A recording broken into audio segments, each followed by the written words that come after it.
Activité expérimentale numéro 16, force et principe d'inertie, correction. Donc vous avez dû regarder la vidéo qui est à cette adresse et comprendre que le dispositif expérimental est constitué de deux objets qu'on appelle des maslots de même masse, c'est important, reliés par un fil par l'intermédiaire d'une poulie. Le système qu'on étudie, c'est la maslotte de droite. On aurait pu étudier celle de gauche de la même façon. Donc, cette étude aurait dû être faite avec le logiciel Lattice Pro. Je vous mets en commentaire la façon de le télécharger et je vous mets la vidéo dont il est question si vous voulez réaliser cette étude. Une fois l'étude réalisée, on obtient la trajectoire et en quelque sorte le mouvement du système ou d'un de ses points, le centre d'inertie, que voici matérialisé par les petits points verts.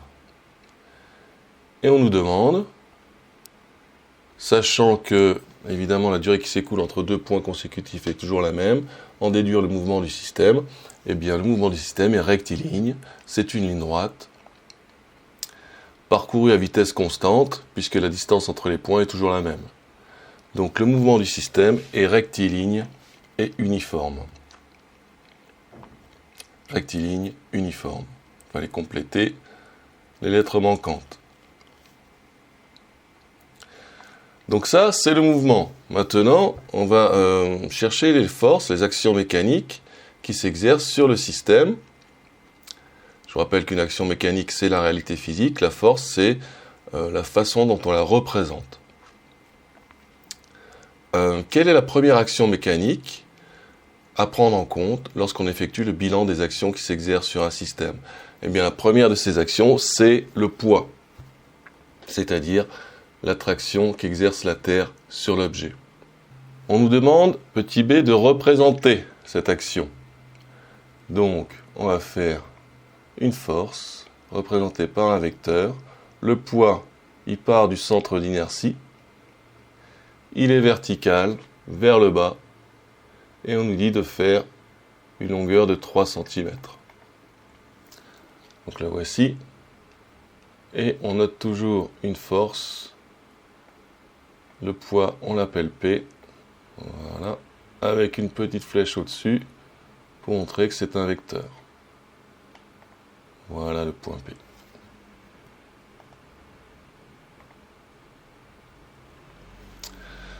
Ensuite, le système est soumis à une autre action mécanique, celle qu'exerce la maslotte de gauche sur lui, par l'intermédiaire du fil. C'est une action de contact qui s'exerce au point A. Justifier que celle-ci a même valeur que la précédente. Donc effectivement, si le système n'était soumis qu'à son propre poids, eh bien il tomberait en chute libre et on pourrait montrer avec une vidéo également qu'il accélérerait. Ici, il y a cette maslotte qui exerce une action sur lui. Alors évidemment, cette action, elle est dans l'autre sens. Elle l'empêche, elle retient la chute libre du système. Donc, sa direction, c'est évidemment celle du fil, comme toutes les forces exercées par un fil. On vient de dire que son sens était vers le haut. Son point d'application, c'est le point A. Et pourquoi est-ce qu'elle a la même valeur que le poids de l'objet? Eh bien simplement parce que les deux objets ont la même masse. Donc on comprend bien que si les deux objets ont la même masse, la force qu'exerce celui-ci sur celui-là est égale au poids de l'objet. Imaginons que celui-ci soit tout léger, la force qu'il exercerait sur le système serait bien plus faible, et s'il était très lourd, au contraire, il ferait monter le système parce que la force qu'il exerce serait bien plus grande. Donc ici, les deux forces sont de même valeur.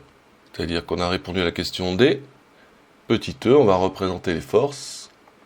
Ça, c'était le poids P que je refais. Et voilà la force ici, exercée par l'autre objet. Il faut la faire de même longueur, évidemment, et selon la direction du fil. Donc, je vais les nommer. Celle-là, je vais l'appeler T comme tension du fil.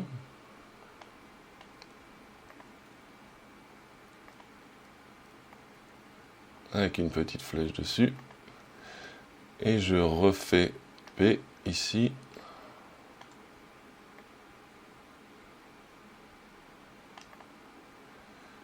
Petit f, pourquoi ces deux actions ne sont-elles pas réciproques?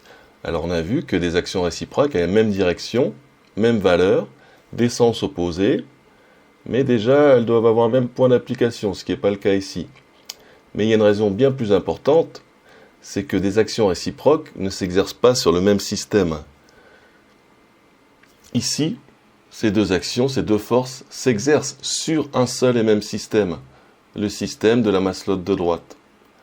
Alors que pour les actions réciproques, on nous dit que si un système exerce une action sur un autre système, alors cet autre système exerce une action sur le premier, de même direction, de même valeur, mais de sens opposé.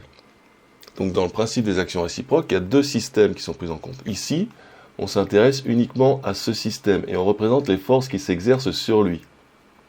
Donc on ne peut pas dire que ces actions sont réciproques, bien qu'on puisse le croire dans un premier temps. Question G. On dit que deux actions se compensent lorsque elles s'exercent sur le même système, comme on vient de le voir, et qu'elles ont même valeur, même direction et des sens opposés. Montrer que c'est le cas ici. Comme on vient de le voir, ces deux forces se compensent parce qu'elles répondent à ces critères-là. Question 5, le principe d'inertie. Complétez alors le principe d'inertie énoncé, manque un accent par Galilée. Tout corps persévère en son état de repos ou de mouvement rectiligne uniforme si et seulement si les forces, alors très souvent on remplace action mécanique par force, on a l'habitude de dire force, qui s'exerce sur lui se compensent. La réciproque est vraie également. Qu'est-ce qu'il faut comprendre ici? Donc, il faut comprendre que des forces qui se compensent, c'est la même situation que si aucune force ne s'exerçait sur un système.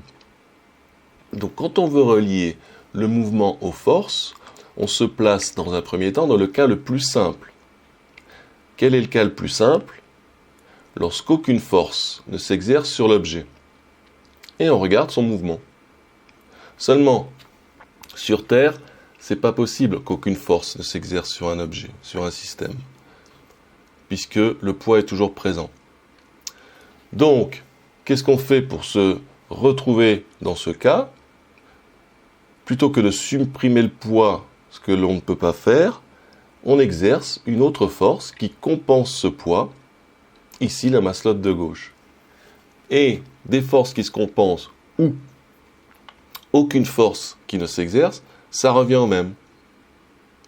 C'est la même situation. Donc qu'est-ce qui se passe quand les forces se compensent ou bien qu'il n'y a aucune force, ce qui revient au même? Le mouvement du système sera toujours soit immobile, parce que dans la vidéo on a lancé l'objet, mais si on l'avait laissé comme ça sans le lancer, le mouvement du système serait immobile, on dit repos.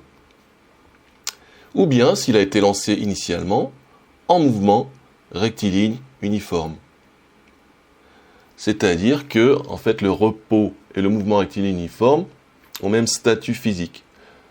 Le repos n'étant qu'un mouvement rectiligne uniforme de vitesse constante, mais dont la valeur serait égale à 0. Donc repos ou mouvement rectiligne uniforme en physique, ce sont des mouvements qui peuvent être assimilés.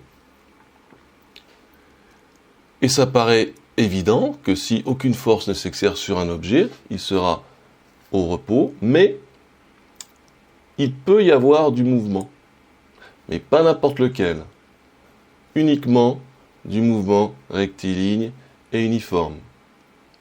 Alors ça paraît simple, mais on a mis très longtemps à comprendre ça. On pensait que pour qu'il y ait un mouvement, il fallait obligatoirement qu'il y ait une force. Eh bien, ce n'est pas le cas, il peut n'y avoir aucune force et pourtant un mouvement rectiligne uniforme. Alors, précision, évidemment, au début, on a lancé l'objet. Donc, il y a une force supplémentaire au moment où on le lance. Et au moment où on le lance, le mouvement n'est pas rectiligne uniforme. Il passe de l'immobilité au mouvement. Donc, il accélère. au moment où on le lance, les forces ne se compensent pas sur lui. Il y a la force de lancement en plus. Par contre, à partir du moment où on lâche l'objet, cette force de lancement n'agit plus. Il n'y a que les deux forces précédentes et le mouvement est rectiligne uniforme. Et c'est la même chose si on veut l'arrêter. Si on veut l'arrêter, on exerce une force sur le système pour l'arrêter. Il y a une troisième force. Les forces ne se compensent plus.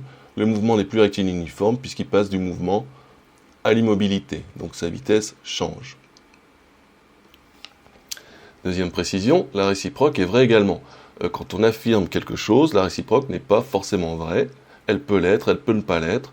Si c'est le cas, on dit qu'il y a équivalence.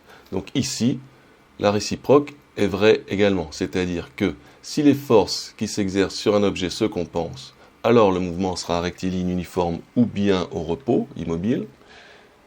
Et réciproquement, si un système est au repos ou en mouvement rectiligne uniforme, alors on peut affirmer que les forces qui s'exercent sur lui se compensent. Troisième précision, il faut bien comprendre que dans ce principe, il y a un si. C'est-à-dire que c'est une situation particulière. Il ne faut pas croire que dans toutes les situations qu'on rencontre, les forces qui s'exercent sur un objet se compensent. Si on le laisse tomber en chute libre, il n'y a qu'une seule force, le poids, et il n'y a aucune force qui la compense. Donc c'est si les forces se compensent, alors on peut en déduire que. Voilà, je vous mets dans la description comment télécharger le logiciel Lattice Pro. Et je vous mets sur Pronote la vidéo si vous voulez faire cette étude pour déterminer le mouvement, ce qui a été fait ici et ce qu'on aurait dû faire pendant les travaux pratiques.